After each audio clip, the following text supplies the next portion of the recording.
All right, good morning, good afternoon, and good evening, everyone. It's Dr. Ephraim. Today's date, November 21st, 2022. And you listen to the sound of my voice, that means you were blessed to see another day. And for that, all praise, honor, and glory is due to the Most High God of Israel for now and forever. All right, man. Welcome, everybody. Got a lot of new subscribers. Like I said, close to like 700 in the past month and a half. That's a lot of subscribers, man. So I want to say, if you haven't already, make sure you hit that subscribe button and hit that notification bell and select all, so you'll be notified every time I upload a new presentation. And if not, just check back with me every day. All right. I'm gonna keep the heat coming. All right. Shout out to my sister Sun Ray. Appreciate your sweetness. Love you. My daughter So. Everybody that's been representing for me. Hitting the videos up, commenting. A lot of y'all, I see a lot of people commenting, coming in on the channel, and I appreciate it, but don't know me from Adam, don't know nothing about the channel, don't know nothing about who I am. I mean, me personally, before I start talking, I come to somebody's house, I'm gonna really get to know them first and see what they're about and see, you know what I'm saying, before I just start just running my mouth. That's just me, man. But I appreciate it. These people, I got people, responding to my videos, not even knowing that, Dr. Yehoshua is the brother that the Most High raised up to bring the E1B1A to the children of Israel before January 5th, 2015. That was not so, So, I mean, just do some knowledge, man. There's over 250 videos I got, just check it out. One Saturday, one Shabbat, you got some time, just kick back, you know what I'm saying? Just get, make a little playlist or something.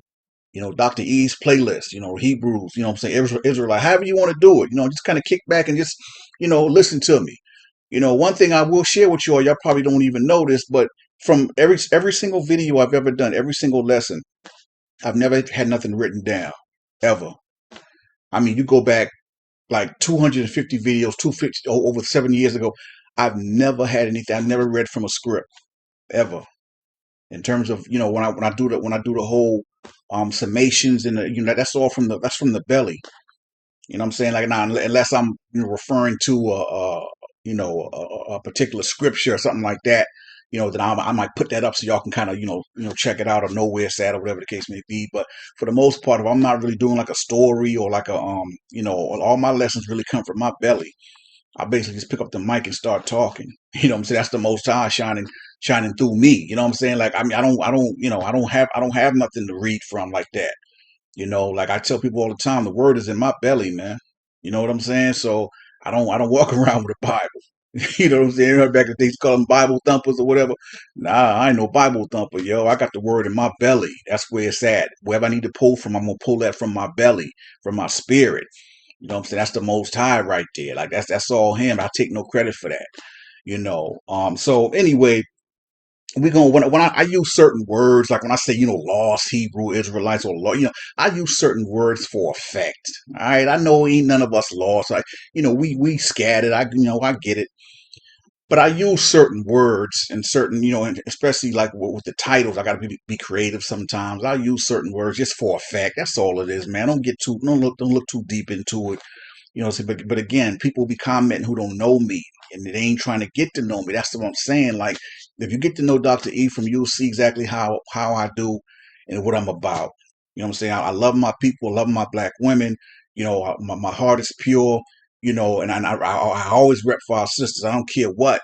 You know what I'm saying? Like I don't, yeah, I'm an Israelite, but I ain't gay. I love a nice, nice looking sister, whatever. Ain't about no lust or none of that. You know what I'm saying? So you just knock it off. Like, I appreciate a nice, well put together sister, mentally, emotionally, and spiritually and physically too. Just keeping it 100, man. Shit, I'm Israelite. I ain't gay though. You know what I'm saying? So I'm gonna represent.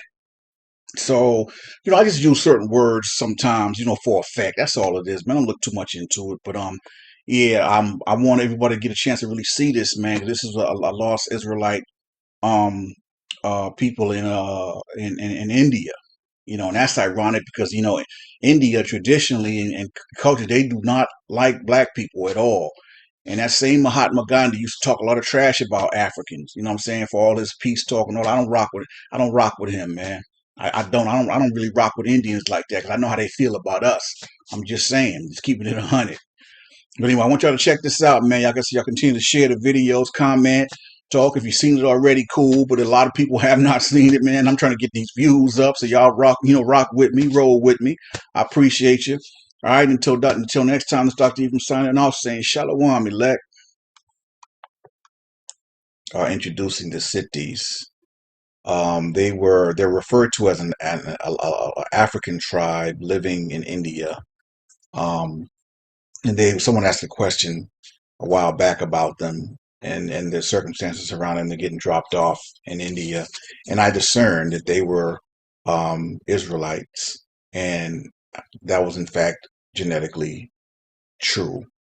So the reason why I'm saying this is because this is why I've been telling y'all, and I will continue to tell you all, that this is how and why DNA is so important to the children of Israel, because had it not been for the Most High raising me up to bring forth the E1B1A, recognizing the children of Israel, I would not have known without a shadow of a doubt who they were, right? So let's just say I didn't have knowledge of the E1B1A, and I read a story on them and their genetic DNA test or whatever, and saying E1B, it wouldn't mean nothing to me.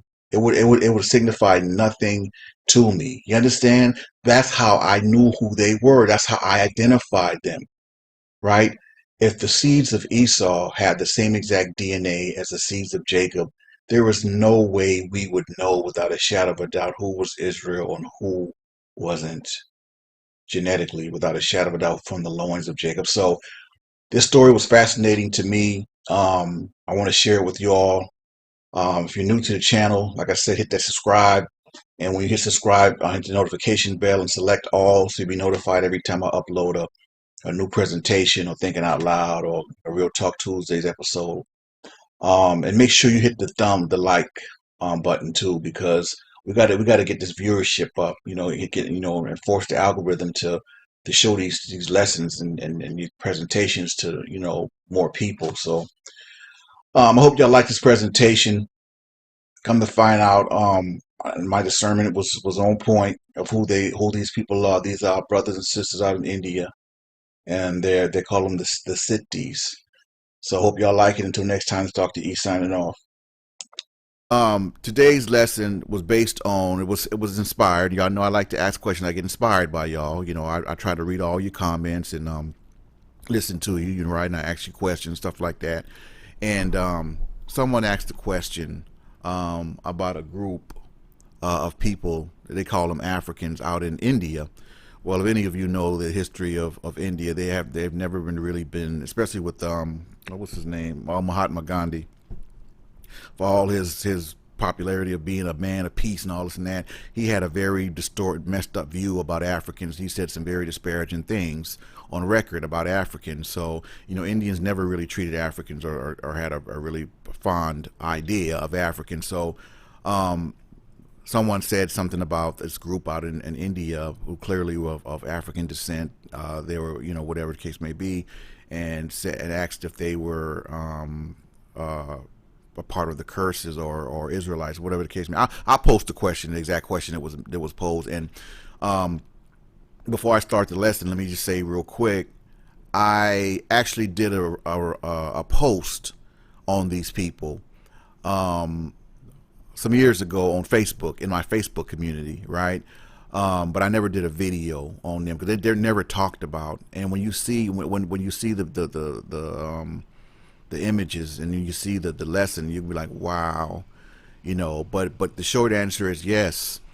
I always discerned that they were our people based on the circumstances surrounding how they got to India. They were a part of the transatlantic slave trade brought there by the Portuguese. Okay, and so I always discerned that they were, but I literally just found out recently, and I revealed this yesterday at the round table. I literally just found out recently that genetically, yes, those so-called African Indians in India, they're not African at all. They're Israelites. They're E1B1A. More than half of them are E1B1A, and of course, a percentage of them carries the Indian DNA, and a few probably like the Portuguese or whatever, if they were raped or whatever.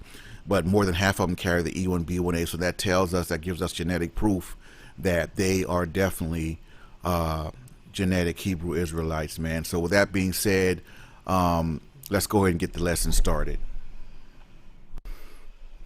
All right, like I said, the this question was posed on the channel, and I'm not sure if the poster is male or female with that name. You know, it's just kind of one of those names that's you know, not no gender attached. But shout out to Jalen for asking that question. Yes, the Siddis are Israelites, and you know, like I said, I did a report on them, in my Facebook community, and I discerned at the time that yes, they were in fact a part of us, a part of the diaspora, the Israelite diaspora. They always say African diaspora, but it's actually an Israelite diaspora. So yes, they are, and here's a definitive answer to your question. Deuteronomy 4:27, and the Lord shall scatter you among the nations, and ye shall be left few in number among the heathen, whither the Lord shall lead you. It's not only did the Most High scatter us among every nation on earth, but we're going to take up their heathenistic ways, their heathenistic beliefs, their heathenistic cultures. We're going to be so far away from being Israelite, we would never even think that that's what we were and that's what we are. So yes, the Siddis are children of Israel. They are not Africans. This is part of their story.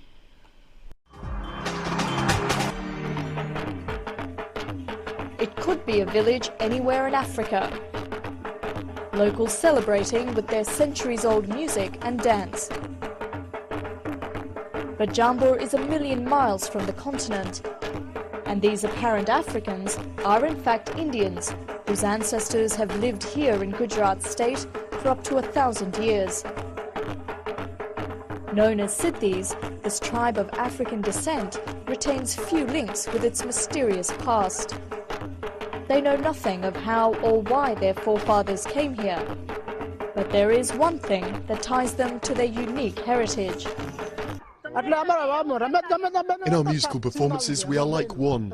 We all have the same musical style. It's also the same when we dance. Music and physical features are the few clues that anthropologists have to trace the Siddis. Some believe their forefathers were laborers from modern-day Kenya and Uganda who were brought to India on Arab slave ships between the 10th and 14th century. All the Arab traders or raiders, either way, had to bring lot of these slaves, and at convenient places they were given their freedom when the nearest landmass came. Anthropologists believe there are up to 15,000 Siddis living along India's west coast. While they have adopted the local culture, most live in abject poverty, even compared to other Indians. Their reluctance to integrate with mainstream communities means they are often left out of development. We have a lot to worry about. People in other villages live happy lives, but our people are miserable.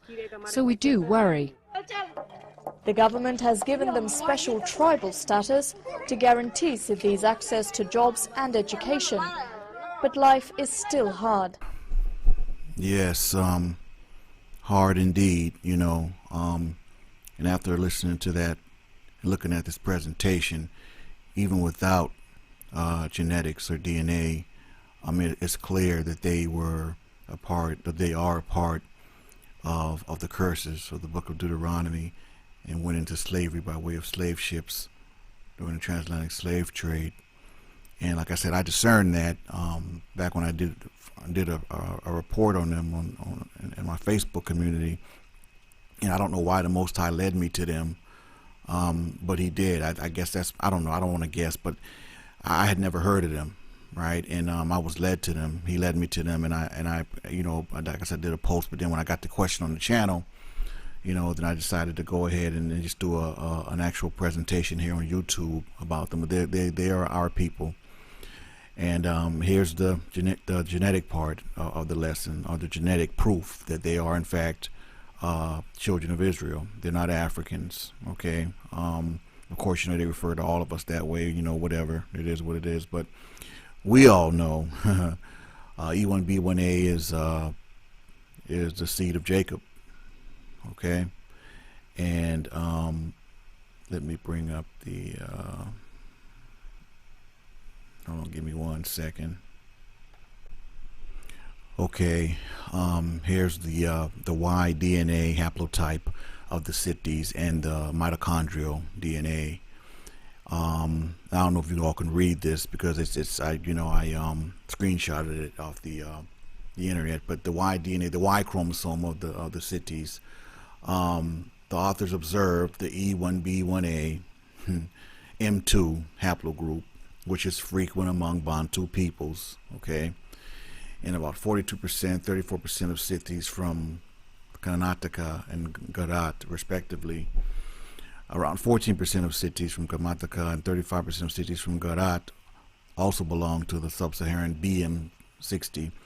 The remaining Siddis has Indian-associated or Near Eastern-linked clades, including haplogroups P, H, R1A, M17, J2, and L, M20. So, and then it says Kamar analyzed Makrani Siddis in Pakistan and found that they instead predominantly carried Indian-associated or Near Eastern-linked haplogroups R1A1A/M17, J2, and R2, with their most common male lineage. And for the mitochondrial, says according to the mitochondrial DNA study of the Siddis women, the maternal ancestry of the Siddis consist of a mixture of Bantu-associated haplogroups and Indian-associated haplogroups, reflecting substantial female gene flow from neighboring Indian populations, which is to be expected. About 53% of the Siddis from Gujarat and 24% of the Siddis from Karnataka belong to various Bantu-derived macro-haplogroup L subclades. The latter mainly consisted of L0 and L2A sublineages associated with Bantu women. The remainder possessed Indian-specific subclades of the Eurasian haplogroups M and N, which points to recent admixture with autochthonous Indian groups.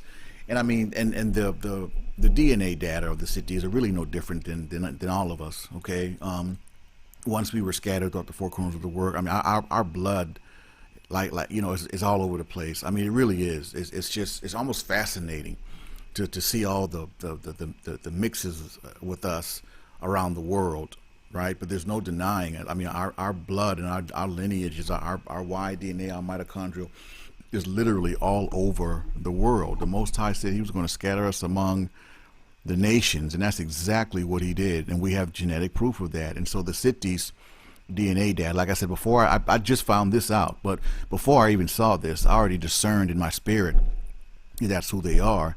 I mean, I could only guess that that's why the Most High led me to them, because I never heard of them in my life. I mean, I never even cared about Mahatma Gandhi, not being disrespectful, but I'm just being truthful. So to lead me to them, there was a purpose for that, right? Because I'm like, why would the Most High lead me? Not like I'm questioning Him, but theoretically, like, why would He lead me to them if there wasn't a reason for it or whatever? And I don't know ultimately what the reason is, but I know that I was led to them, and I discerned that that's who they were even before I didn't even do any DNA on them or do any DNA research on them. But here we have the proof, E1B1A. So there you have it.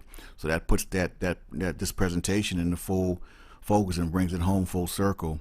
So they're definitely us, man. So I pray that the Most High have mercy on them over there, and this is why I say to my people, listen. All of us aren't cursed. I know we discussed this in the roundtable yesterday, right? But the few of us that are blessed in comparison to the masses of our people, man, like listen, we are still living out the curses. I mean, just look at what's going on. Look at the current events. Look at the injustices we go through. Look at the fact that we have no power structure. We don't own anything. I'm not gonna get into the whole curses. Y'all know what it is. But I just wanted to that was like the final little thing right there, the DNA of the Siddis, to kind of bring it home. So yes, they are children of Israel. All right, and so that being said, I'm going to go ahead and end this presentation. Right, until the next time. This is Dr. Ephraim signing off, saying Ahaya by Yeshua HaMashiach Baruch Atah Adonai. Shabbat Shalom, elect.